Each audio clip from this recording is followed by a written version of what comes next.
Yeah, we're going well. All the team's well. Heading up to high camp today. Just putting in our boots and crampons and getting the oxygen on. We're at 7,700.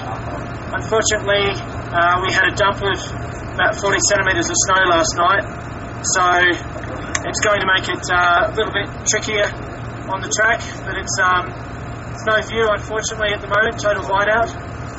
And I guess the other issue is it's going to be a bit harder to search for Irvine when he's buried with 40 centimetres of fresh snow. It's been a long haul for you guys, hasn't it? Is it taking its toll?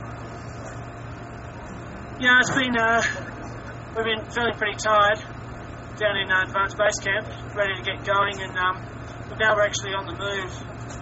We're all feeling pretty fired up. I guess we're getting a bit of summit fever. No doubt looking forward to getting to the top. When do you think you might be able to do that?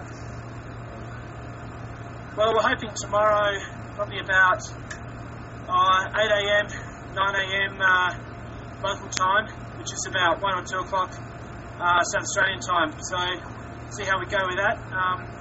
We're going to try and, when we get to the top, we're going to try and take up this laptop and try for a Skype call from the summit. Hopefully it's not blowing a gale and snowing too hard. But that'd be a world first if that happens. I see you've got your off-sider next to you. How's she going? Really good, thank you. Feeling great. Ready to get moving again. And it'll be your first time to the top, so you're pretty confident of making it? Yes, it will be my first time, and yeah, getting excited. Feeling good, nothing is going to happen. I don't know if you guys have heard or know about the 13-year-old boy that made it up there a couple of days ago. What's your reaction to that? Yeah, we actually saw him coming down yesterday as we were going up. Yeah, mixed feelings. Perhaps maybe Everest isn't the best place for a 13-year-old boy or child. They were nearly killed by an icefall avalanche on the way up. So you've got to wonder whether it's a good idea or not. So yeah, you know, obviously it's a big achievement though for a 13-year-old. Yeah, oh sure, big achievement. But the boy's he's enormous. He's been on. He looks like he's about 20. And so, yeah, I do understand you're trying to solve a couple of mysteries of the mountain while you're up there. How are you going with that?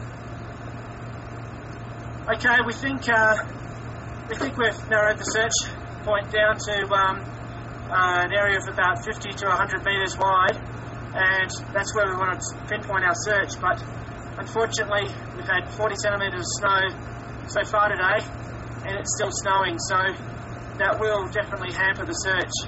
Up until now, the mountain has been swept clear of snow, and very disappointing this close to it to have a big dump like this right now.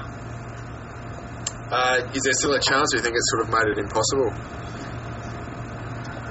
Still a chance, a slim chance. We'll have a look. Because the search area is fairly narrow, we can search around in the snow a bit, but it's going to be tough at 8,400 metres to paddle around in fresh snow for someone half buried in snow and ice. So how much snow did you say that there's fallen? Sorry, how much snow did you say has fallen? About 40 centimetres, so about 1.5 feet. So that's quite a bit. How does that compare? Is that the heaviest fall you've had since you've been, making your way up? Yeah, it is. It's the heaviest snowfall that's actually sat on the ground, in one hit so far, and it's just bad timing as well with us going up for the search tomorrow. What's the first thing you're going to do when you get to the top? Well, I think a bit of a celebration and some team photos would be definitely in order, and some celebratory calls to family, I think. Duncan, you've been up. This is your third time. How does this one rank, in comparison to the last two? I think this one, it's been a lot tougher in terms of the actual bicycle ride through India. was harder than the climb so far. So this will be my hardest full ascent. But I'm feeling, I know the route and I know the way, I know what to expect, so it's the climbing part's seeming a lot easier to me this year. And just one other story that's getting around here today is that there's a guy that has swam in a lake not far from Everest. He's the first man to do it. I think it was a 1 kilometre across. How difficult would that be? A 1 kilometre lake. Yeah. Well, I think that would be pretty tricky because that'd be about the lake would have to be about 1 degree temperature-wise. I think you'd have to be completely mad. That'd be quite tough. 1 kilometre, yeah. And I think he did it in his budgie smugglers and a swimming cap, and that was it. Well, Everest takes all kinds, doesn't it? It sure does. Well, all the best with it, and anything else you'd like to add before we go? No, just hello to Joe and Zara and the family back home, and looking forward to getting back home in about a week or two's time, and back to Adelaide would be great. So, anyway, we're also hoping to give them a call from the summit. So, maybe we'll see you tomorrow about this time. Who knows? Okay, so what's the best bet for us to do? Just to Skype throughout the day, do you think? What time do you reckon you'll be available?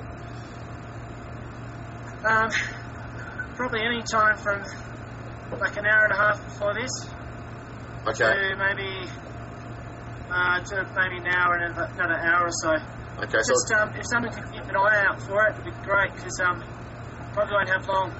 Okay, mate. It's 1:30 now, so we're talking about midday tomorrow. So just to be safe, if we get on at about 11 a.m. our time, and we'll keep trying from there. Yeah. Okay. All right. You never know. Maybe a tiny bit earlier, but we'll see. Okay. No worries, mate. We'll jump on a bit earlier. Go before I lose the rest of this battery. No worries. Thanks, Duncan. See ya. Bye.